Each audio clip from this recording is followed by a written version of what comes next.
తిరిగి స్వాగతం. ఇక అతిథుల పరిచయం. శ్రీమతి వాసిరెడ్డి పద్మ గారు, వైఎస్ఆర్ కాంగ్రెస్ పార్టీ అధికార ప్రతినిధి. శ్రీ తులసిరెడ్డి గారు, Congress party, AP Congress party అధికార ప్రతినిధి, మాజీ ఎంపీ, అలాగే 20 సూత్రాల కమిటీ మాజీ చైర్మన్. శ్రీ ఎర్రోళ్ల శ్రీనివాస్ గారు, టీఆర్ఎస్ పాలిట్ బ్యూరో సభ్యులు, ఆ పార్టీ యువనేత. శ్రీ దిలీప్ కుమార్ గారు, శాసనమండలి మాజీ సభ్యులు, బీజేపీ ఉపాధ్యక్షులు, ఈఎస్ఐ ట్రస్ట్ బోర్డు సభ్యులు కూడా. ఇక రెండు రాష్ట్రాల్లో కూడా అపోజిషన్ లేకుండా చేయాలని కుట్ర చేస్తున్నారా? రేవంత్ రెడ్డి గారు తెలంగాణలో అపోజిషన్ లేకుండా చేయాలని కేసీఆర్ కుట్ర పన్నుతున్నారని ఇక్కడ చెబుతుంటే, అక్కడ చంద్రబాబు గారు ఎంపీల సమావేశంలో అన్నట్లుగా కొన్ని వార్తలు వచ్చాయి. మరి వాటిలో ఎంతవరకు వాస్తవందో తెలియదు, కానీ వచ్చిన వార్తలు మాత్రం ఆసక్తికరంగా ఉన్నాయి. ఒడిషా, ఛత్తీస్గఢ్లో అపోజిషన్ బలహీనపరచడంతో అక్కడ దశాబ్దాల తరబడి అధికారంలో ఉండగలుగుతున్నారు, ఆ పార్టీలు అధికారంలో ఉన్నాయి. మరి ఇక్కడ కూడా ఏపీలో కూడా ఆ పరిస్థితి రావాలంటే ఫిరాయింపులు తప్పనిసరిని సమర్థించుకున్నట్లుగా వార్తలు వచ్చాయి. మరి నిజంగానే ఒడిశాలో కానీ ఛత్తీస్గఢ్లో కానీ ఇలాగే ఎమ్మెల్యేలని సరే కొంతమంది కొంటున్నారనొచ్చు, కొంతమంది ఆకట్టుకుంటున్నారనొచ్చు, కొంతమంది నిజంగానే అభివృద్ధిని చూసి వెళ్ళారనుకోవచ్చు.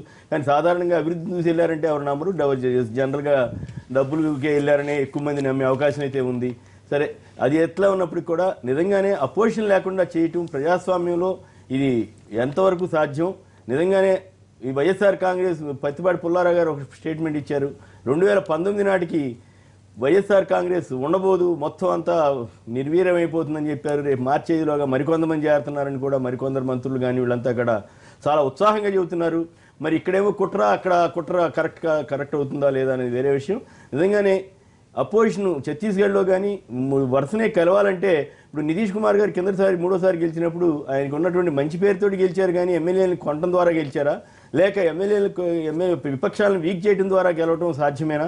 తులసిరెడ్డి గారు అంటే ఇప్పుడు అంటే 2019 వరకు ఒకవేళ అపోజిషన్ లేకుండా వీళ్ళు చేయొచ్చామో, కానీ 2019లో ప్రజలు టీడీపీని అటు రూలింగ్ లేకుండా అపోజిషన్ లేకుండా ఏమి లేకుండా చేసే పరిస్థితి వస్తుంది. అట్లా కాదు కదా. ఆయన వాళ్ళ అభిప్రాయం ఏంటంటే మొత్తం ఇప్పుడు మీ ఎమ్మెల్యేలు మొత్తాన్ని లాగేశారు అనుకోండి, ఇంకా మీ రెండో పార్టీకి అసలు బలమైన నాయకులు ఉండరని ఒక అంచనా కావచ్చుగా. అది చెప్తున్నాను. ప్రజల యొక్క తిరుగుబాటు అనేది జస్ట్ మనం ఢిల్లీ ఒక ఎగ్జాంపుల్ చాలు. ఎంపీ ఎలక్షన్స్లో 7 సీట్లకు 7 సీట్లు బీజేపీకి వచ్చినాయి, ఒక్క సీటు ఆమ్ ఆద్మీ పార్టీ రాలేదు. జస్ట్ మళ్ళీ అసెంబ్లీ ఎన్నికలకు వచ్చేకల్లా 70కి 3 సీట్లే. అంత గట్టి నాయకుడు ఉండాలి అప్పుడు. అదే నాయకుడు కదా, అవును, ఆమ్ ఆద్మీ పార్టీ నాయకుడు, అదే నాయకుడు పార్లమెంట్ అసెంబ్లీ. ఇక రెండవది, మనకు దేశంలో ఏదైనా ఛత్తీస్గఢ్, ఒరిస్సా అనుకుంటూ ఉంటుంది, ఓవరాల్గా దేశంలో ఎక్కువ రోజులు ముఖ్యమంత్రిగా ఉన్నది జ్యోతిబాసు. అవును, ఇంకా ఆయన కంటే ఎక్కువ రోజులు ఉన్నాడు. కాబట్టి అటువంటి చోట కూడా ఆయన ఇటువంటి పార్టీ ఫిరాయింపులను ప్రోత్సహించి అన్నాళ్ళు అధికారంలో లేడు. తర్వాత అది ఒక సిస్టంలో పోయినారు, కానీ అటువంటి సిస్టంలో కూడా ఫైనల్గా వచ్చేసి ఓడిపోవాల్సిన పరిస్థితి వచ్చింది. కాబట్టి ఇంకా అంతకంటే పెద్ద ఎగ్జాంపుల్ తీసుకుంటాడా? పోనీ ఒరిస్సా, ఛత్తీస్గఢ్ తీసుకున్నా కానీ నాకు తెలిసి ఒరిస్సా ముఖ్యమంత్రి ఆయన చాలా లో ప్రొఫైల్ మంచి, ఆయన అసలు ఆ టైపు బ్రహ్మచారి కూడా కదా, బ్రహ్మచారి. ఆయన ఆ టైప్ పరిస్థితి చేసినట్టు ఎక్కడ కనిపించలేదు. అంటే ఇక్కడ చంద్రబాబు గారికి వారసత్వం ఉంది కదా, కొడుకు మనవడు వీళ్ళంతా ఉన్నారు కదా, అందుకని పునాది వేయటం గట్టిగా వేయాలి కదా. మరి ఇప్పుడు ఏ పునాదులు వేసినా ఒరిజినల్ పునాదులు ఉంటే, ఒరిజినల్ పునాది లేకుండానే ఎట్లా గెలుస్తారులే. కానీ అదే మరి ఒరిజినల్ పునాది ఉన్నప్పుడు ఇంక ఈయన ఎందుకంట? అట్లా అంటారు. ఒరిజినల్ పునాది ఉన్నప్పుడు అవసరం లేదు, ఒరిజినల్ పునాది లేకుంటే నిలబడదు. కాబట్టి ఇది మరి ఇక్కడ కేసీఆర్ గారు కూడా అపోజిషన్ లేకుండా చేయాలని కుట్ర పొందుతున్నాను రేవంత్ గారు అంటున్నారు. నిజంగా కూడా కొంతమంది ఇక్కడ కూడా వెళ్ళారు కదా. ఆయన కూడా దాంట్లో ఇద్దరు ఆయన చూసి ఈయన నేర్చుకున్నాడు. యాక్చువల్గా వచ్చేసి కేసీఆర్ ఇప్పుడు చంద్రబాబు నాయుడికి ఆదర్శం అయిపోయినాడు. యాక్చువల్గా ముందు జీహెచ్ఎంసీ ఎన్నికలకు ముందు కొంత అందరూ ఆలోచించారు, ఈ విధంగా పార్టీలు ఫిరాయింపులు వచ్చేసి నెగిటివ్ ఇంపాక్ట్ వస్తుందేమో, ప్రజల వ్యతిరేకత వస్తుంది అనుకున్నారు. కానీ జీహెచ్ఎంసీ ఎన్నికల్లో అది అనుకూలించే తల్లికల్లా ఇది బాగుందని చెప్పేసి, అంతకుముందు కొంచెం ఉన్నది, ఇది అయిపోయిన తర్వాత అది చాలా బాగుంది ఇది అనే ఉద్దేశంతో ఆయన మొదలుపెట్టినాడు. ఇది అధికారం ఉండే పార్టీలకు కొంతవరకు ఉపయోగపడవచ్చు, ప్రలోభాలు చేసడానికి అవకాశం ఏంటంటే అటు భయపెట్టో, ఇటు పదవులు చూపో, లేకుంటే డబ్బు చూపో, కేసులు పెడతామనో, కేసులు తీసేస్తామనో, అనేక విధాలుగా అడ్వాంటేజ్. కాబట్టి కొద్దిమంది మారచ్చు, కానీ దానికి ప్రజల్లో అంతకు 1000 అంతలు వచ్చేసి వ్యతిరేకత పెరుగుతూ ఉంటుంది. అది చాప కింద నీరులా ఒక్కసారి వచ్చినప్పుడు మొత్తం రూలింగ్ పార్టీగా ఉన్నది రేపు అపోజిషన్ పార్టీలో నంబర్ కూడా లేకుండా చేసే పరిస్థితి వస్తుంది అంటారు. డెఫినెట్గా వస్తుంది అని మీ నమ్మకమేమో అది. అంతేగాని జనాన్ని మేము ఒప్పించగలమనే నమ్మకంతో ఆయన చంద్రబాబు గారు చేస్తున్నారేమో. ఇప్పుడు జనాన్ని ఒప్పించే ఉన్న వాళ్ళు ఈ పరిస్థితి చేయరు. ఎందుకు ఇప్పుడు ఆయనకు మ్యాజిక్ ఫైర్ కావాల్సింది 88. అసెంబ్లీలో ఆయన మైనారిటీ గవర్నమెంట్ అయితే కనీసం ప్రభుత్వాన్ని కాపాడుకునే దానికోసం మళ్ళీ మధ్యంతర ఎన్నికలు నివారించే దానికోసము చేశాడంటే దెర్ ఇస్ సమ్ మీనింగ్. ఇప్పుడు పివి నరసింహారావు గారు చేశారంటే అప్పుడు దెర్ ఇస్ మీనింగ్. దీంట్లో నీకు ఆల్రెడీ 102 ఉన్నాయి, +4 +2 108. నీకు దరిదాపుల్లో కూడా వచ్చేసి గవర్నమెంట్కి వచ్చిన ఇబ్బంది ఏం లేదు 2019 వరకు. ఆ పరిస్థితుల్లో నువ్వు ఈ ప్రొసీజర్కు పోవడం అంటే అది ఒక మా ప్రజాస్వామ్యాన్ని అపహాసం చేసినట్టే, నీ మీద నీకు నమ్మకం లేకపోయినట్టే, నీ అభివృద్ధి మీద నీకు నమ్మకం లేకపోతే. కాబట్టి అది నమ్మకం లేని వాళ్ళే ఆ విధంగా చేస్తారు. కాబట్టి అది ఇండైరెక్ట్గా ఆయన అనుకుంటున్నాడు కానీ అది ప్లస్ కాదు. డెఫినెట్గా ఆయన అంతరాత్మకు మైనస్ చెప్తుంది. ప్రజల్లో కూడా అది వచ్చేసి ఎవరు హర్షించరు. పోయినోడు కూడా వచ్చేసి సరే ఏదో ఇది ఉన్నట్టుంది మళ్ళీ నానాలు అయినాక పోయిన వాళ్ళు వచ్చేసి రేపు ఈ పక్క పోయిన వాళ్ళు ఈ పక్క శాశ్వతంగా ఉండాలని ఏం లేదు. రైట్. వైజాగ్ నుంచి శాస్త్రి గారు చెప్పండి. ఈ 2 రాష్ట్రాల్లోనూ మీరు ఏపీ వారు కాబట్టి అపోజిషన్ లేకుండా చేయటం సాధ్యమేనా? అపోజిషన్ లేకుండా చేస్తే 2019లో మళ్ళీ తెలుగుదేశం అధికారంలోకి రావడం సులభం అవుతుందా? సార్ అక్కడ కొందని గారు మీకు నమస్కారం. మీ అందరికీ పెద్దలందరికీ కూడా నమస్కారం సార్. అది ఒక పైశాచిక ఆనందం సార్ ఇది. అంతేనా? అంతే సార్. ఇది ఎన్నాళ్ళు ఉండదు. మనం ఇంత హై టెక్నాలజీలో వచ్చి కూడా ప్రతిదానికి అతనేమో ఇంకా పాత కాలంలోని అప్పుడు అలాగే ఫిరాయింపులు ఇప్పుడు కూడా అవే ఫిరాయింపులు ఉంటాయని అనుకోవడం చాలా దురదృష్టం అండి మనకి. ఏదో హైటెక్ బాబు అన్నారు కానీ ఎంత లోటెక్ గా ఆలోచిస్తున్నారు మాట అంటున్నారు. తర్వాత 4 రోజులు పోతే సర్దుపోరా కాదండి. ఇది హైటెక్ బాబు అంటారు కానీ ఇంత లోటెక్ గా ఆలోచిస్తాడని అనుకోలేదు సార్. ఏదో 100 సంవత్సరాల కిందట ఏదో చేయవలసిందండి. ఇప్పుడు ఇంకా చేస్తున్నారంటే ఇంత టెక్నాలజీ పెరిగినా సరే స్టింగ్ ఆపరేషన్లు వస్తున్నాయి, ఇవన్నీ వస్తున్నాయి, ప్రలోభాలు పెడుతున్నారంటే మీ మీడియా కూడా వాళ్ళ మీద కన్నేసి ఎలా ఎవరు ఫోన్ చేస్తున్నారు, ఎవరు వెళ్తున్నారు మీడియా వాళ్ళ దగ్గరికి, ఇవన్నీ మీరు కూడా చెక్ చేసి మీరు కూడా ఓపెన్ చేసి మీడియాని కూడా నిషేధించే ప్రమాదం ఉంది కదా. జాగ్రత్తగా ఉండాలి సుమా. అందుట్లో ఇప్పుడు పరిస్థితులు అంత బాగున్నట్లేవు మిత్రమా. మీ శాస్త్రి గారు మీ ఆవేదనతో నేను పాలు పంచుకుంటాం కానీ కనీసం ఇట్లా మాట్లాడే అవకాశం ఉన్నా ఉన్నించుకుందాం కొంతకాలం పాటు. లేకుంటే మళ్ళీ ప్రమాదంలో పడతామేమో. జాగ్రత్త. పద్మ గారు మీరే అంటారు. ఇప్పుడు అపోజిషన్ లేకుండా చేస్తాము అనేటటువంటిది ఇంతకుముందు మొన్న 2 రోజుల క్రితం లోకేష్ తిరుపతిలో మాట్లాడాడు. నాకు ఈ రాష్ట్రంలో ప్రతిపక్షం లేకుండా చేస్తా ఉన్నాడు. సాక్షాత్తు ముఖ్యమంత్రి గారు కూడా ఇవాళ ఛత్తీస్గఢ్లో ఎలా జరిగిందో, ఒరిస్సాలో ఎలా జరిగిందో ఆ రకంగా ఏపీలో కూడా ప్రతిపక్షం లేకుండా చెయ్యాలి అనేటటువంటి ఆయన కోరికని, ఒక ఆదేశాన్ని మంత్రులకి మిగతా నాయకులకి ఇచ్చినటువంటి పరిస్థితి ఉంది. ఇవాళ ప్రతిపక్షం లేకుండా ఉండే పరిస్థితి ఎప్పుడు వస్తుంది? ప్రజలుగా ఇంకొక రాజకీయ పార్టీ అవసరం లేదు మాకు అని అనుకునేటటువంటి పరిస్థితి ఉంటే ప్రతిపక్షం లేకుండా ఉంటుంది. ఒక 30 ఏళ్ళలో 25 ఏళ్ళలో ఒకటే పార్టీ అధికారంలోకి ఉన్నటువంటి ఏ రాష్ట్రాన్ని చూసుకున్నా కూడా ప్రజలు స్వచ్ఛందంగా వాళ్ళు ఓటు ద్వారా మాకు ఈ పార్టీ తప్ప వేరే పార్టీ అవసరం లేదు అనేటటువంటి ఒక డెసిషన్ ఇచ్చినప్పుడు ఆ డెసిషన్ నీకు ఎక్కడిచ్చారు?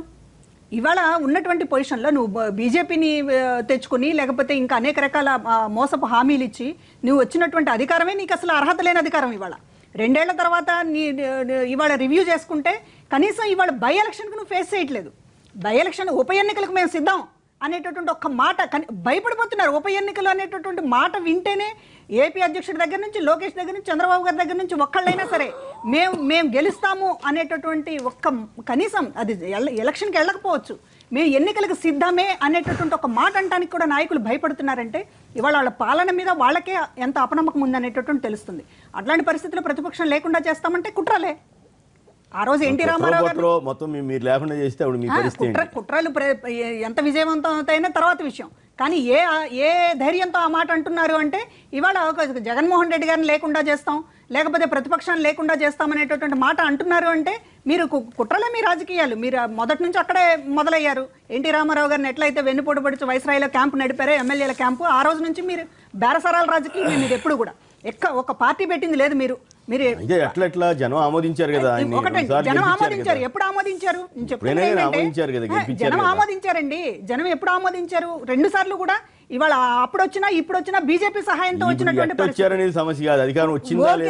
ఓకే అధికారం వచ్చిందా లేదా అనేటటువంటిది వచ్చేటటువంటి పరిస్థితి అయితే నేనే క్యారెక్టర్కి మారిపోయారని చెప్పుకోకుండా ఉంటే ఆమోదిస్తాం. నువ్వు రకరకాల కుట్రలు పన్ని వెన్నుపోట్లు పొడిచి అధికారంలోకి రావడమే ముఖ్యం అని అనుకుంటే దానికి ఉదాహరణ చంద్రబాబు నాయుడు గారని ఈ దేశంలో ఒక పాఠం చెప్పొచ్చు అందరికీ కూడా. కానీ అది కాదు కదా, క్యారెక్టర్ ని అంటే నిలబడగలిగే పరిస్థితుందా లేదా? పుల్లారావు గారు మాట చెప్తున్నారు 2019 కల్లా ఫినిష్ అంటే. ఇప్పుడు ఒకటండి, కుట్రలు చేసినా ఏం చేసినా అధికారంలోకి రావడమే చూడాలి అని అనుకుంటే అదొక పద్ధతి. అది కూడా నిలవదని చెప్తున్నాం.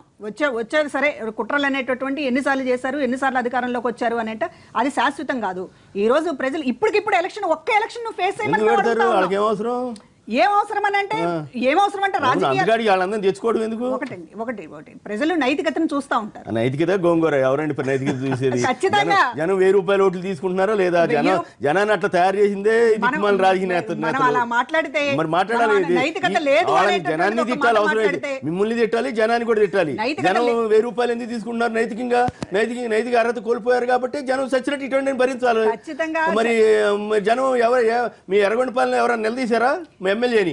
ఏమయ్యా నువ్వు ఎట్ట నీ కోటేస్తే ఎందుకు వేసామని అడిగారా? బొమ్మ నాగిరెడ్డిని ఎవరన్నా నీకు నువ్వేంటి ఇట్లా వెళ్ళావని ఎవరన్నా ఒక్కళ్ళన్నా అడిగారా? అడగలేదు కదా. మీరు ప్రెస్ కాన్ఫరెన్స్ పెట్టుకున్నారు చెప్తే మీరు ఎవరన్నా ఒక్కళ్ళన్నా ప్రొటెస్ట్ చెప్పగలిగారా?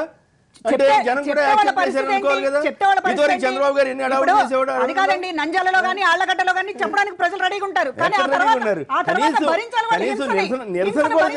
నిరసన కూడా చెప్పలేకపోయారు కదా.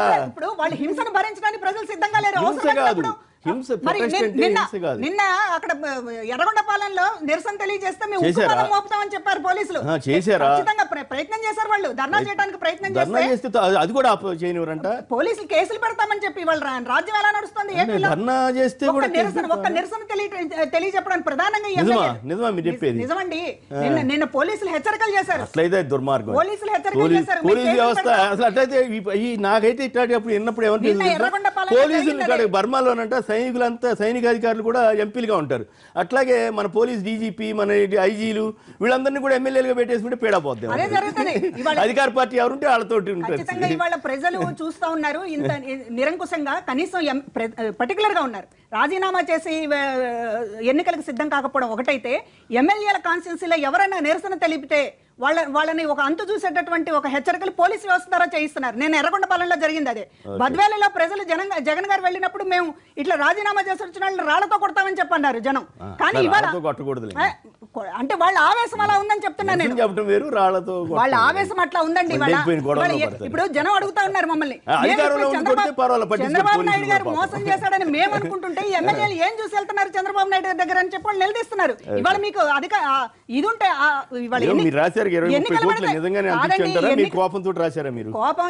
కోపం అనేటట్టు ఓపెన్ గా జరుగుతున్నటువంటి సెక్రటేరియట్ సాక్షిగా, సీఎం క్యాంప్ ఆఫీస్ సాక్షిగా జరుగుతున్నటువంటి బేరం ఇది. ఓపెన్ గా జరుగుతున్నటువంటి బేరం అండి. ఇందులో అంత డిమాండ్ ఏమిటి? 20 కోట్లు ఇచ్చి కొనుక్కోవాల్సిన అవసరం ఏముంటది? అది చంద్రబాబు డిమాండ్ ఏంటి అని నాకు అర్థం కాల. డిమాండ్ అంటే వీళ్ళు ఇక్కడ ఏదో జరిగిపోతుంది అనేటటువంటి ఒక ఇది కల్పించడం. ఇంత బేరం పెట్టినా కూడా ఇవాళ ఎమ్మెల్యేలు వెళ్ళకపోవడం అనేటటువంటి సిగ్గుపడాలి. ఇంకా కొంతమంది పోతారు, ఎవరో ఒకళ్ళు ఇద్దరు వెళ్తే అదే వెళ్ళినట్టు కాదు. అది కూడా ఒక తప్పేనేంటి. ఓకే, నకిరేకల్ నుంచి మరొకరు లైన్ లో ఉన్నారు. నకిరేకల్ నుంచి. హలో, నమస్కారం అండి. నమస్కారం అమ్మా, మాట్లాడండి. అపోజిషన్ లేకుండా చేస్తే మంచిదేనా సార్? కేసీఆర్ గారికి, చంద్రబాబు నాయుడు గారికి ఒక రిక్వెస్ట్ చేయండి సార్. ఏమండి, ఏమంటారు? కేసీఆర్ గారికి, చంద్రబాబు నాయుడు గారికి ఒక రిక్వెస్ట్ చేయండి సార్. Okay, request. ఓకే, చెప్పండి. ఏంటంటే ఇప్పుడు అధికార పార్టీలో ఉంటేనే డెవలప్ అవుతుందని చెప్పి ఎమ్మెల్యేలను చేసుకుంటారు కదా. అవును, చేసుకున్న తర్వాత ఆ పాయింట్ చెబుతున్నారు మిత్రమా. మీరు చిన్న కన్ఫ్యూజ్ తేడా ఉంది. చేర్చుకున్న తర్వాత ఆ పాయింట్ చెబుతున్నారు, ముందు చెప్పట్లేదు. చిన్న రిక్వెస్ట్, ఇప్పుడు ప్రతిపక్షం అనేది లేకుండా ఒక చట్టం, భారతదేశంలో చట్టం చేసేసి ఉన్న వాళ్ళందరినీ కలుపుకోమనండి. ఇక ఎవరిని లేకుండా చట్టం చేసేసి అది మీరందరినీ కలుపుకోమనండి. ఇక మొత్తం అవుతుంది కదా. ఈ ఐడియా ఏదో బాగానే ఉంది. నిజంగా చేసిన చేయగలరు కొంతమంది. మీరు ప్రమాదమైన, మీరు లేనిపోయిన ప్రమాదం తెచ్చిపెట్టమానండి. మీ కోపంతో మీరు చెప్పారు కానీ ఇదేదో మంచి ఐడియా అనుకుంటే ప్రమాదం. ఈ దేశంలో ఈ రాజ్య చట్టాలు ఎట్లయినా తయారవుతుంటాయి. మీడియా అనేది ఒకే లేదా ఏమండి? శాసన సభల ద్వారా మీడియా ఒకే లేదా? సుబ్బరాయుడు గారు ఎర్రగొండపాలెం నుంచి. సుబ్బరాయుడు గారు నమస్కారం, చెప్పండి. ఏంటి మీ ఎమ్మెల్యే గారు వెళ్ళటం బాగానే ఉందా, మంచిదేనా? నమస్కారం సార్. మీకు మీరు ముఖ్యంగా సార్ మీ యాంకరింగ్ గురించి చాలా నమస్కారం సార్. విషయానికి రండి. విషయానికి వచ్చే సార్, ఇప్పుడు ఎర్రగొండపాలెం నియోజకవర్గంలో ఆ రోజు డేవిడ్ అంటే వర్కర్ని ఇచ్చాం సార్.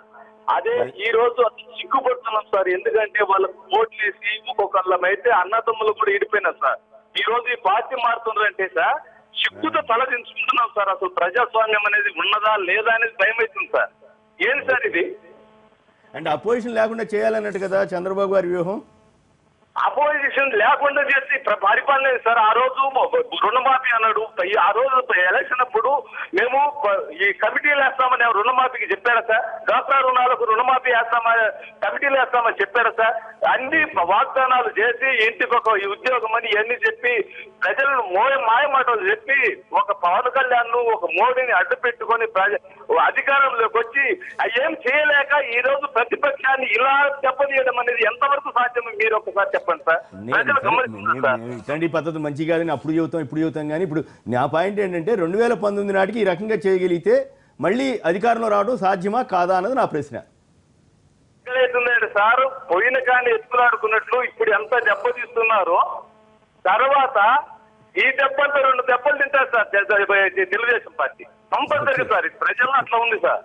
Right, okay, right. మీరు ఆ నియోజకవర్గం వారు కాబట్టి ఆ బాధ పంచుకోవాలి. ఖచ్చితంగా డేవిడ్ రాజు కానీ ఇప్పుడు వెళ్ళిన ఎమ్మెల్యేలంతా కూడా రాజీనామా చేసి వెళ్తే ఎవరికి అభ్యంతరం లేదు. మరి నిన్న ఒక స్టేట్మెంట్ ఏదో వచ్చింది, ఆదినారాయణ రెడ్డి గారు నేను రాజీనామా చేస్తానంటే చంద్రబాబు గారు వద్దన్నారని అన్నట్టుగా ఎక్కడో చదివాను. అది ఎంతవరకు కరెక్ట్ తెలియదు. ఆ పరిస్థితి ఉండటం అనేది ఎన్నిక అంటే భయపడుతున్నారంటేనే అసలు వాళ్ళు కనీసం ఒక్క మాట మాత్రంగానైనా ఫేస్ చేస్తామనేటటువంటి మాట అంటలేదు. దిలీప్ గారు చెప్పండి ఏంటి, కేసీఆర్ గారు కూడా కుట్ర చేస్తున్నారని రేవంత్ గారు నిన్న చాలా వాపోయాడు. సరే చంద్రబాబు గారు చేసేది కుట్రనేమో వైఎస్ఆర్ కాంగ్రెస్ వాళ్ళు అంటున్నారు. అసలు ఇంకా మొన్నైతే సచ్చినాళ్ళతో సమానం అన్నాడు ఎవరు రేవంత్ గారి ఫిరాయింపు చేసిన వాళ్ళందరినీ. ఇప్పుడు మీరేమంటారు ఇక్కడ కేసీఆర్ గారి వ్యవహారం మీద మీరు ఎట్లా ఫీల్ అవుతారు? కుక్కల కన్నా విశ్వాసం ఉంటుంది మాట అన్నాడు చంద్రబాబు నాయుడు గారు ఇంత ముందు అన్నారు కదా, కుక్కల కన్నా విశ్వాసం ఉంటుంది పశువులకి విశ్వాసం అన్నాడు. ఆయన కథ చెప్పాడు. అదే పశువులు కొంటున్నట్టుగా కొంటున్నారు. ఇప్పుడు రాజకీయాల్లో ఎట్లా అయిపోయిందంటే డిజనరేషన్. సీనియర్స్ ఇంతకుముందు ఆవేదనతో అన్నారు. ఆ మాటలు మీరు ఆగ్రహంతో అంటే అనుకున్నది ఆవేదన ఉంటుంది అనుకున్నాను. జరుగుతున్నటువంటి సంఘటనలు చూస్తే ప్రజాస్వామ్యంలో ఏ పార్టీ అయినా కానివ్వండి ఎవరు అట్లాంటి ప్రోత్సహించినా కూడా డెఫినెట్గా మనం దాన్ని తప్పబట్టాల్సిందే. నేను అనుకోవటం మేడం వాళ్ళ పార్టీ దాన్ని కదిలించిందేమో ఒక రకంగా. అంటే ఇక్కడేమో పాపం అప్పటిదాకా అది తప్పని మాట్లాడే టీడీపీ వాళ్ళు మీరు అన్నట్టు ఏకంగా అదే కార్యక్రమం మొదలుపెట్టారు. With due apologies to madam. మొన్న ఒక కార్టూన్ చూశాను ఎక్కడో చాలా రోజుల కింద 2 నెలల కింద ఎక్కడో, పక్కింటి వాడితో భార్య లేచిపోయినా పర్వాలేదు కానీ అధికారం లేకుండా ఉండలేవురా అంటున్నాడు ఎవరో ఒక రాజకీయ నాయకుడు. అంటే అధికారం వైపు పరిగెత్తేటువంటి అదే అప్పుడు ఆ రోజుల్లో నాగభూషణం గారు రక్తకన్నీరు నాగభూషణం గారు డైలాగ్ చెప్తా ఉండేవాళ్ళు.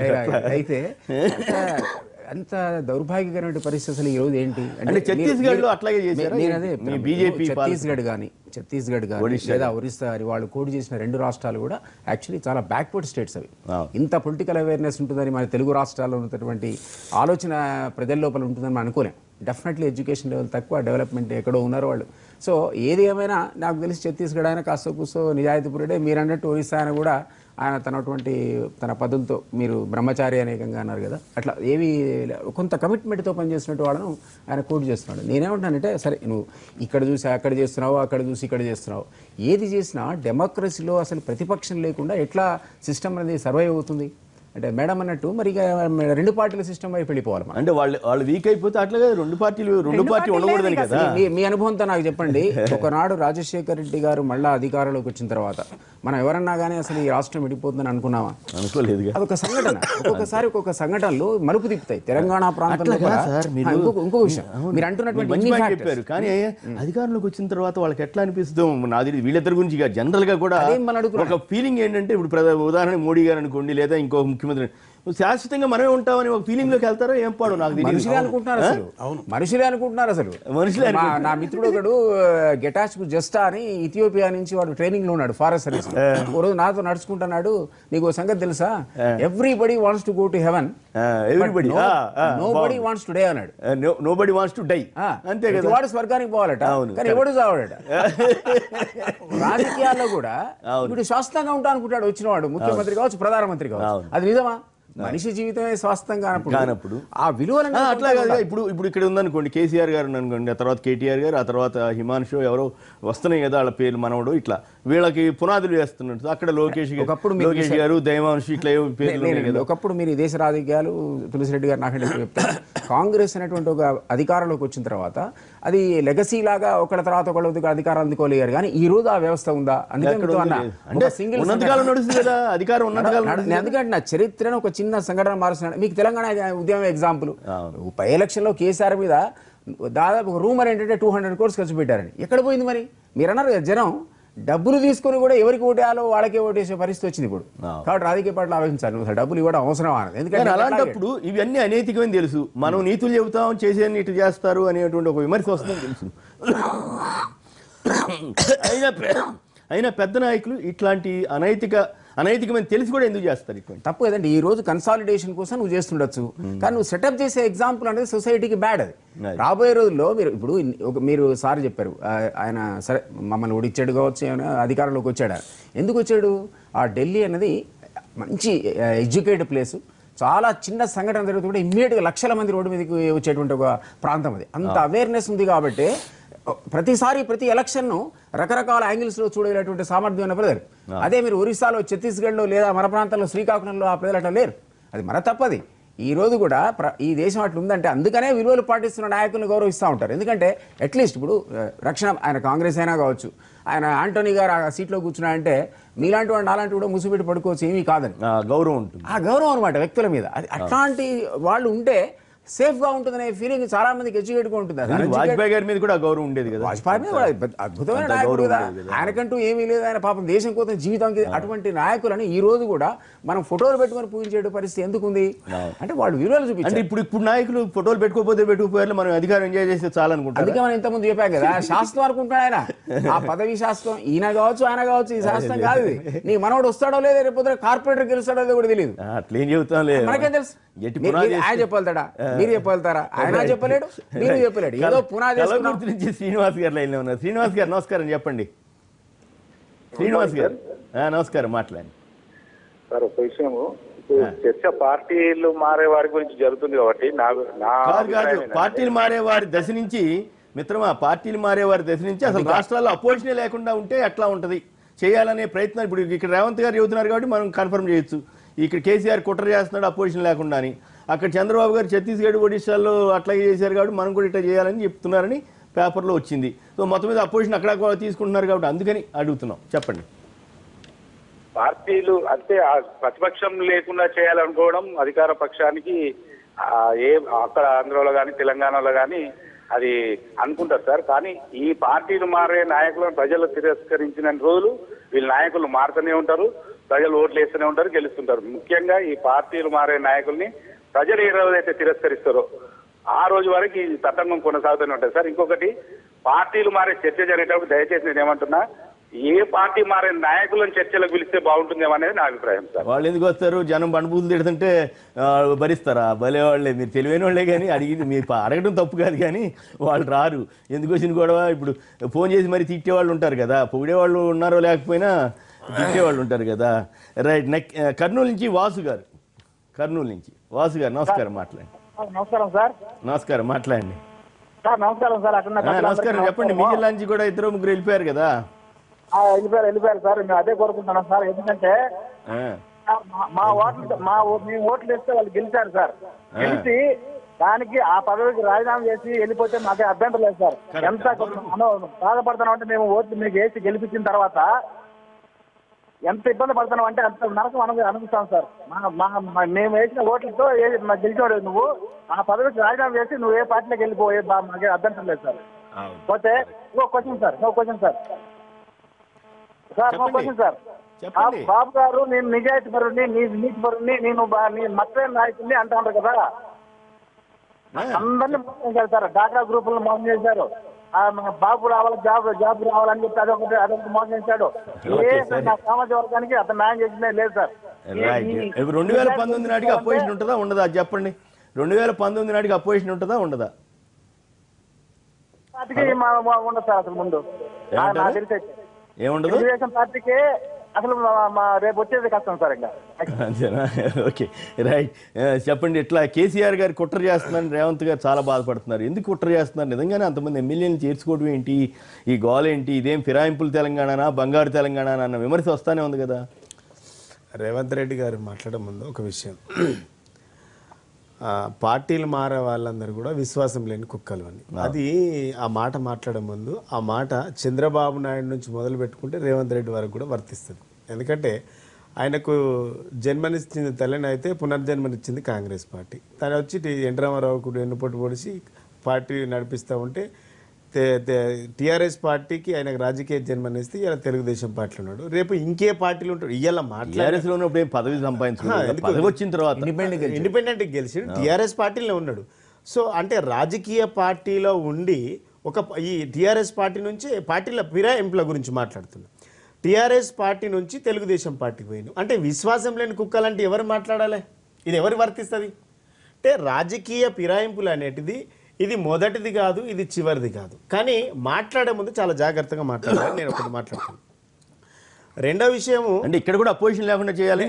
ఎవరనలే, ఇప్పుడు మన పెద్దన్న తులసిరెడ్డి గారు కూడా అపోజిషన్ చేయాలి, ఎమ్మెల్యే కొనుగోలు అనేది నేను పూర్తిగా విభేదిస్తా ఉన్నా. అంటే గతంలో కాంగ్రెస్ ఇక్కడ ఎంత రేటు ఉంది, అక్కడ ఎంత రేటు ఉంది, ఎక్కువ రేటు ఎక్కడ పోతుంది? నేను ఏమంటున్నా, అది నేను వ్యతిరేకిస్తా ఉన్నా. ఎమ్మెల్యే కొనుగోలు అనే వ్యతిరేకించండి, తప్పులేదు. రేట్ ఎంత ఉంది వినండి. ఆ రేటు ఊరికే ఎందుకు వెళ్తారు? ఆ రేటు కాదు, అయితే వెళ్తారండి. నేను ఏమంటున్నా సార్, ఆ రూట్ కూడా మాది కాదు. ఎమ్మెల్యేని తెలివితోకు చేయొద్దు మీరు. వాళ్ళు ఎంత తెలివితేట లేకపోతే ఇప్పుడు తెలంగాణ దిలీప్ గారు అంటే ఇప్పుడు కాంగ్రెస్ పార్టీ నుంచి పురంధేశ్వరిని కానీ దగ్గుబాటి వెంకటేశ్వరరావు గాని కానీ వీళ్ళందరినీ కూడా బీజేపీ పార్టీ చేర్చుకుంది. మరి చెప్పాలి, గతంలో కాంగ్రెస్ పార్టీ రాజశేఖర రెడ్డి గారు ముఖ్యమంత్రి ఉండగా తెలంగాణ ప్రాంతంలో ఉన్నటువంటి ఎమ్మెల్యేలను కానీ ముఖ్యమంత్రి చంద్రబాబు నాయుడు గారు ఉన్నప్పుడు కూడా అనేక మంది ఎమ్మెల్యేలు కానీ తీసుకున్నారు. మరి ఎంత ఇచ్చి తీసుకున్నారు? అప్పుడు ఆ రేట్లు వేరు, అప్పుడు రేట్లు ఇచ్చారు. నాకు వాళ్ళు ఇచ్చిన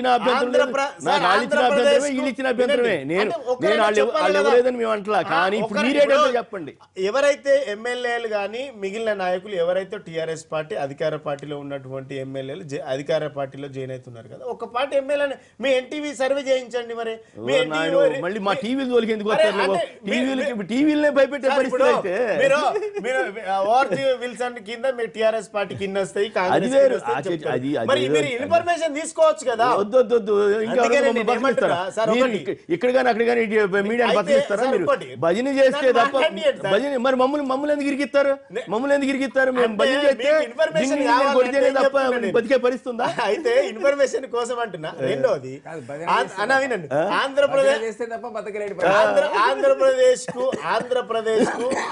తెలంగాణ ప్రభుత్వానికి ఎక్కడ కూడా పొంతన లేదు, పోలిక లేను. వాళ్ళతో మమ్మల్ని పోల్చొద్దు. ఎట్లా ఇక్కడ కూడా ఇప్పుడు 10 మంది టీడీపీ ఎమ్మెల్యేలు తీసుకున్నారు. తక్కువ చేశారా? ఇది రాజకీయ పునరేకీకరణ. ఇది ఇప్పుడు మొదలు ఇక్కడైతే అక్కడ అక్కడ గురించి నేను మాట్లాడలేదు. నేను పక్క రాష్ట్రం గురించి మాట్లాడతాను. ఎందుకంటే రేవంత్ రెడ్డి గారు విశ్వాసం లేని కుక్కలు అంటే చంద్రబాబు నాయుడు గారికి మొదలు పెడితే రేవంత్ రెడ్డి వరకు తీసుకోవాలన్నమాట. అంటే ఒక పార్టీలో రాజకీయంగా తన ప్రస్తావన ప్రారంభించి ఇలా పక్క పార్టీలో పోయి విశ్వాసాల గురించి కుక్కల గురించి మాట్లాడుకుంటే ఆ సందర్భం గుర్తు చేసిన. అయితే ఇది 2009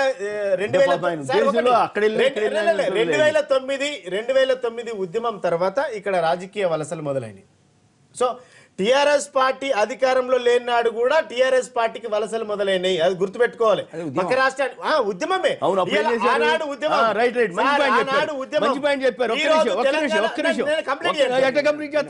ఆగండి, నేను చెప్పాను. అప్పుడు ఏం చేశారు? జోగు రామన్న రిజైన్ చేశాడు, గెలిచాడు. మన గోవర్ధన్ రిజైన్ చేశాడు, గెలిచాడు. పోతారు శ్రీనివాసరెడ్డి రిజైన్ చేశారు, గెలిచారు. ఇప్పుడు ఎందుకు చేయట్లా సార్? ఇప్పుడు ఎందుకు అందరినీ దగ్గర పెట్టి కూర్చుని చుట్టూ కోడి కింద కూర్చున్నట్టు కూర్చోబెట్టారు? కేసీఆర్ కి ఆ శక్తి లేదా?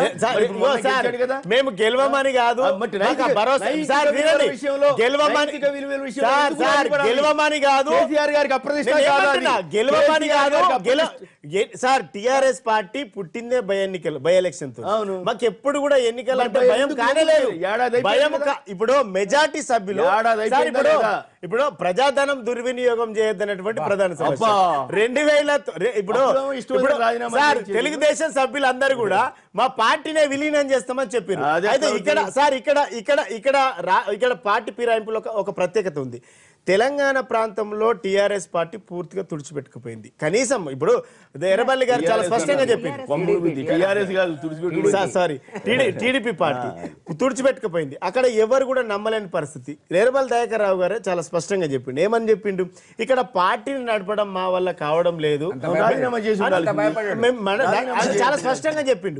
కానీ ఇవాళ తెలంగాణ ఉద్యమం మొదలైనప్పటి నుంచి కూడా మాకు ఇక్కడ పార్టీల పైన ముఖ్యంగా తెలుగుదేశం పార్టీ పైన విశ్వాసం లేదు, ఆ నాయకత్వం పైన విశ్వాసం లేదు. కానీ రెండో విషయం చెప్పేదంటే రెండో విషయం ప్రతిపక్షాలు లేకుండా కుట్ర చేస్తున్నది అది పూర్తిగా అవాస్తవం. మాకు అవసరమే లేదు, ప్రతిపక్షం ఉండాలి. మేము కూడా కోరుకుంటున్నాం ప్రతిపక్షం ఉండాలి. 18 మంది ఎందుకు లాక్కున్నారు? మేము లాక్కోలేదు సార్. మా పార్టీ చేస్తున్నటువంటి అభివృద్ధి, కేసీఆర్ గారు చేస్తున్నటువంటి అభివృద్ధి మా పార్టీలో వస్తున్నారు. నేను చెప్పేది ఏంటంటే సార్, కేసీఆర్ గారు రైట్ ఈ ఉద్యమం సమయంలో రైట్ ఎన్నిసార్లు రాజీనామా చేసి రాజీనామాల్లో కూడా ఆయన రికార్డు సృష్టించాడు. అలాంటి వ్యక్తి అధికారంలోకి వచ్చిన 22 నెలలు అయితే వెంటనే చేర్చుకుని ఒక్కళ్ళతో రాజీనామా చేయించి ఉప ఎన్నికలకి వెళ్ళకపోతే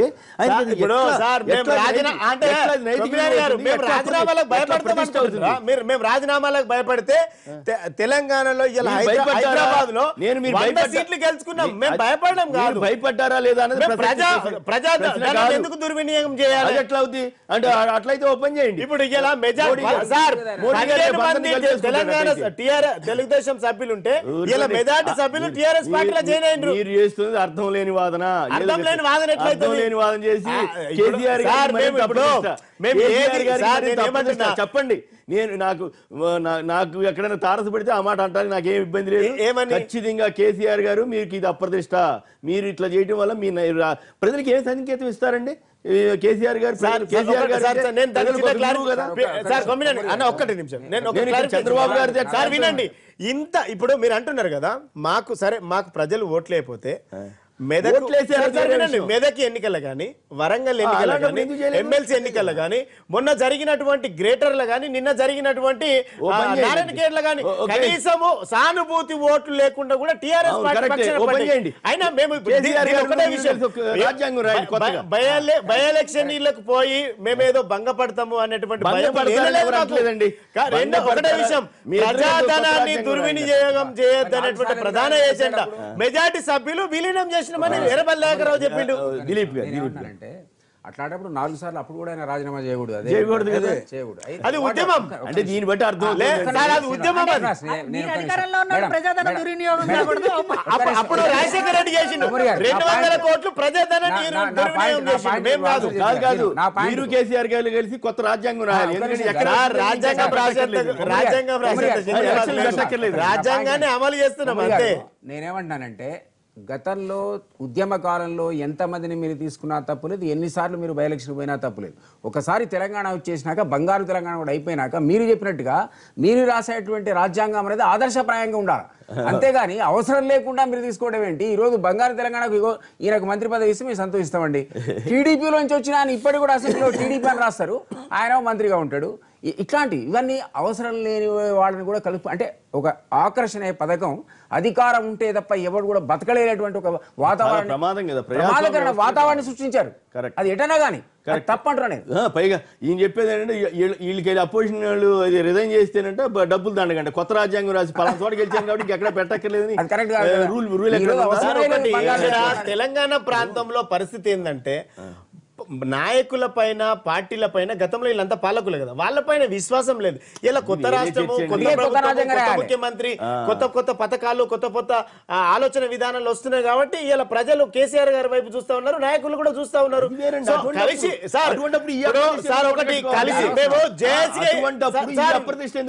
ఏమంటున్నా ఆయన గొప్పతనంగా ఉంది కదా, ఆయనకి అందరికీ ప్రజల్లో సానుకూలత ఉంది కదా, అలాంటప్పుడు ఎస్ నేను విలువలకు కట్టుబడి ఉంటాను. అది కూడా మీరే అంటారు.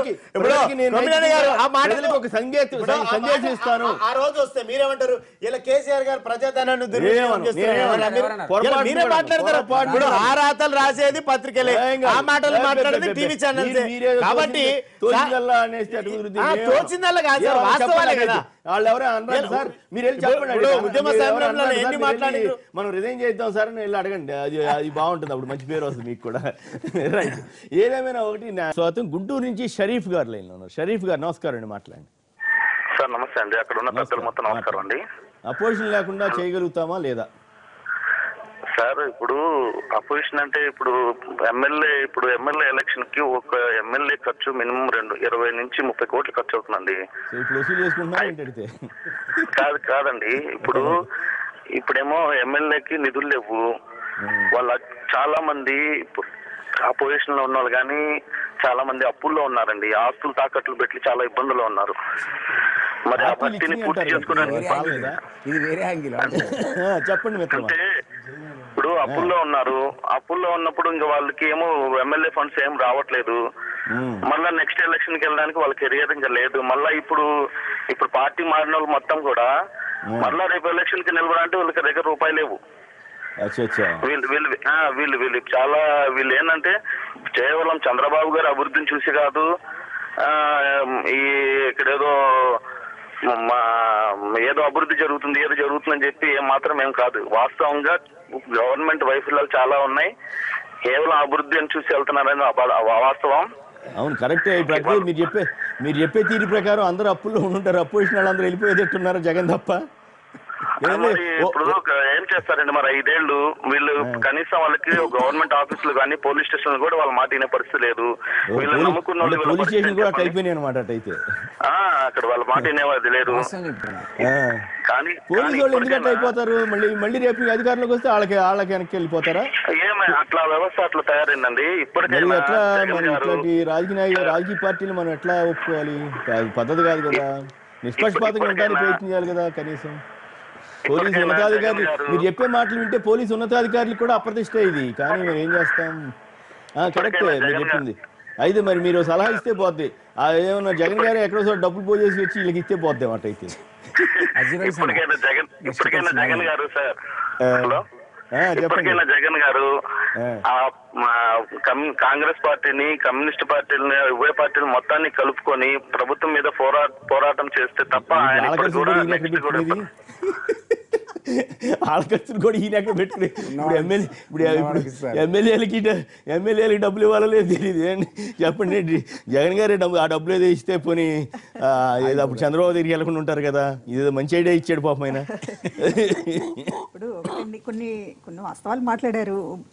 ఇబ్బందులు అనేటటువంటి ఆర్థిక ఇబ్బందులు అనేటటువంటి ఒకటి ఏంటంటే ప్రతిపక్షానికి సంబంధించినటువంటి ఎమ్మెల్యేలని టార్గెట్ చేస్తున్నారు. మొత్తం ఫండ్స్ ఇవ్వకపోవడం, అసలు ఏమి పనులు చేయించడం, చివరికి పోలీస్ స్టేషన్లో కూడా ఎవరైనా ఒక అక్రమంగా కేసు పెడితే మాట్లాడేటటువంటి పరిస్థితి కూడా ఎమ్మెల్యేలకు లేకపోవడం, ఇదంతా ఉన్నప్పుడు చాలా చోట్ల ఎమ్మెల్యేలు ఏం చేస్తున్నారంటే దానికి ఎక్స్పోజ్ చేస్తున్నారు ప్రజల ముందుకు. ఇవాళ ప్రభుత్వం ఎట్లా చేస్తుంది, ఒక వైఎస్ఆర్ కాంగ్రెస్ పార్టీ పట్ల ఎట్లా కక్షపూరితంగా వ్యవహరిస్తుందని ప్రజలు కూడా అర్థం చేసుకుంటున్నారు.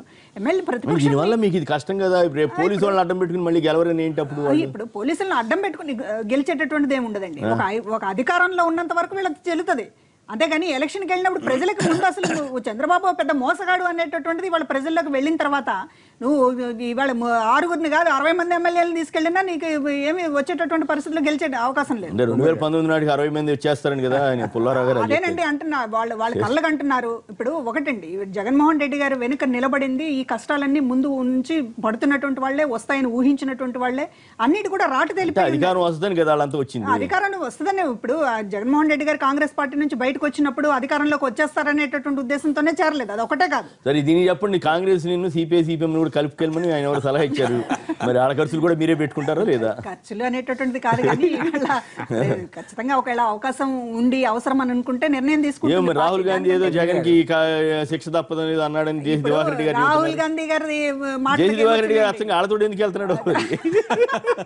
పాత పరిచయాలు ఎక్కువ. రాహుల్ గాంధీ గారు వాళ్ళకి ఏదో కలిసి వస్తుంది, జగన్మోహన్ రెడ్డి గారిని ఇది చేయాలని రాష్ట్రాన్ని కూడా విభజించారు. అక్కడ దాకా పోయారు.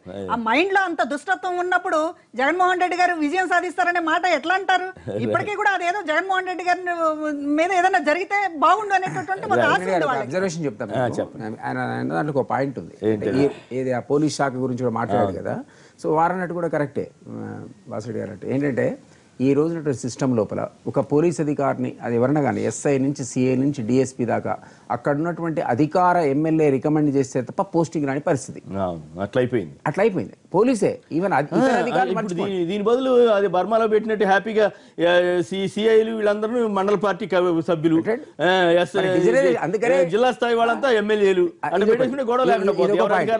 ఇంకొక పాయింట్ ఏంటంటే మీరు అన్నట్టుగా మీరు తప్పదేమో మరి రేపు పొద్దున అదే వస్తుందంటారు. మీరు అన్నట్టు ఫిక్స్డ్ గా ఒక 25% ఎమ్మెల్యేలు ఖచ్చితంగా వాళ్ళే ఉండాలి. ఎవరు అధికారులు ఉన్నారు అక్కడ ఆ పార్లమెంట్ లో వాళ్ళు ఖచ్చితంగా ఫిక్స్డ్ నెంబర్ అనమాట. అలాటెడ్ ఆర్మీ అది. పార్లమెంట్ సభ్యులు ఫిక్స్డ్ 25 ఉంటారు. ఎంపీలు ఎవరు బర్మాలో. మీరంటే రేపు పొద్దున అదే వస్తుందేమో పాడు. అయితే ఇంకొక పాయింట్ ఏంటంటే మీరు అబ్జర్వ్ చేయాల్సింది అక్కడ ఉన్నటువంటి వర్క్ లో ఏమన్నా కానీ అది ఇసుక రీచ్ల దగ్గర నుంచి మైన్స్ నుంచి మంచి పనులు చేస్తే సపోర్ట్ చేస్తారా, తప్పుడు పనులు చేయడానికి? అన్ఫార్చునేట్లీ ఇవన్నీ పంచుకుంటున్నారు. ఎవరి టెరిటరీ వాళ్ళదే. అధికార పార్టీ వాడికి ఆ పని జరుగుద్ది, ఆ మైనింగ్ వస్తుంది. పోలీసు వాళ్ళతో కలిసి వీళ్ళు చేస్తున్నటువంటి ఎవడి రాజ్యం వాడిదే. అడవి లోపల టైగర్ టెరిటరీ ఉంటుంది. ఈ టైగర్ టెరిటరీకి ఇంకో టైగర్ రాదు. ఇక్కడ కూడా అంతే. ఇది ఎమ్మెల్యే టెరిటరీ అనమాట. ఇంకో ఎమ్మెల్యే అధికార పార్టీ ఎమ్మెల్యే. కాబట్టి అధికారంలో లేనివాడు ధైర్యం విలువలంబై ప్రాణములు ఠావులు చూస్తే రీజనల్ పార్టీస్ మరీ డేంజరస్ గా మారుతున్నారు. జాతీయ పార్టీల కంటే జాతీయ పార్టీలు బెటర్ అనే పరిస్థితి వస్తుంది. అంతే కదా. తక్కువ జాతీయ పార్టీ ట్రెండ్ తక్కువ. ఇప్పుడు చంద్రబాబు నాయుడు గారు 2019 టార్గెట్ అనుకుంటున్నాడు. కానీ 2016లోనే ఆయనకు పరీక్ష ఉంది. ఏముంది? 6 మున్సిపల్ కార్పొరేషన్స్, 6 మున్సిపాలిటీ. అయ్యే ఉందిలే సార్, గెలిచేస్తారు. ఖచ్చితంగా దాంట్లో వచ్చేసి అధికారం ఉంది కాబట్టి ఓడిపోతే ఆశ్చర్యం అవుతుంది. డెఫినెట్ గా వచ్చేసి ఇక్కడ జిహెచ్ఎంసీ వరంగల్ నారాయణఖేడ్ రిజల్ట్ అక్కడ రాదు. చంద్రబాబు నాయుడుకి 2019 కాదు 2016లోనే దాన్ని ఫేస్ చేయాలి. ముందు దానికి ఇదేం పెద్ద ఇష్యూ అవుతుందని అది చిన్న కాదు. 6 మున్సిపల్ కార్పొరేషన్స్ విశాఖపట్నము, కాకినాడ, గుంటూరు, ఒంగోలు, తిరుపతి, కర్నూలు. ఆయనకున్న ఆర్థిక వనరులు కానీ ఇతరత్ర శక్తి సంపన్నులు మీ ఇంకెవరు ఏమి అవన్నీ వచ్చేసి పని చేయమంటారు. అది ముందు ఆయనకు అదొకటి ఉంది. రెండవది వచ్చేసి సత్యహరిచంద్రలో ఆయన కాటికాపరిగా ఒకటి డైలాగ్ ఉంది, పద్యం. కింకరుడే రాజుకు రాజే కింకరుడుకు కాలానుకూలంబుగానండి. ఫైనల్ గా ఒకటి చెప్తుంది. ఆఖరికి ఎన్టీ రామారావు గారు 95లో అద్భుతమైన మెజార్టీతో గెలిచి ఏమైంది 6 నెలలకు వచ్చేసి. కాబట్టి ఒక్కసారి ఇదంతా కాకుండా ఆఖరికి డెమోక్రసీ అయిపోతే ఆఖరికి మావోయిస్ట్ ఎంటర్ అవుతారు. కాబట్టి ఇది ఎవరు శాస్త్రీయ తీవ్రవాదం కూడా స్థాయికి డెఫినెట్ గా ప్రజాస్వామ్యం ఫెయిల్ అయిపోయింది అనుకుంటే అట ఫిరాయింపు నిచ్చడానికి అమెండ్మెంట్ చేసి చేయడమా లేకుంటే ఇది జరుగుతుంది. రైట్. ఏదేమైనా ప్రజాస్వామ్యంలో ప్రతిపక్షం అధికార పక్షం అనే రెండు ఉండటమే మంచిది అనేటువంటిది ఎక్కువ మంది అభిప్రాయం. సరే ఇక్కడ ఉన్నటువంటి ఇక్కడ టీఆర్ఎస్ ప్రభుత్వం కానీ అక్కడ తెలుగుదేశం ప్రభుత్వం కానీ అపోజిషన్ లేకుండా చేయాలని ప్రయత్నాలు చేస్తున్నామని ఓపెన్గానే చెబుతున్నారు. కాబట్టి మరి ఆ ప్రయత్నాలకి ప్రజలు ఎలా భావిస్తారో భవిష్యత్తు తేలుస్తుంది. ఇక పద్మ గారు, తులసిరెడ్డి గారు, శ్రీనివాస్ గారు, దిలీప్ కుమార్ గారు అందరికి కూడా ధన్యవాదాలు. ఇది నేటి వార్తా విశ్లేషణ కార్యక్రమం.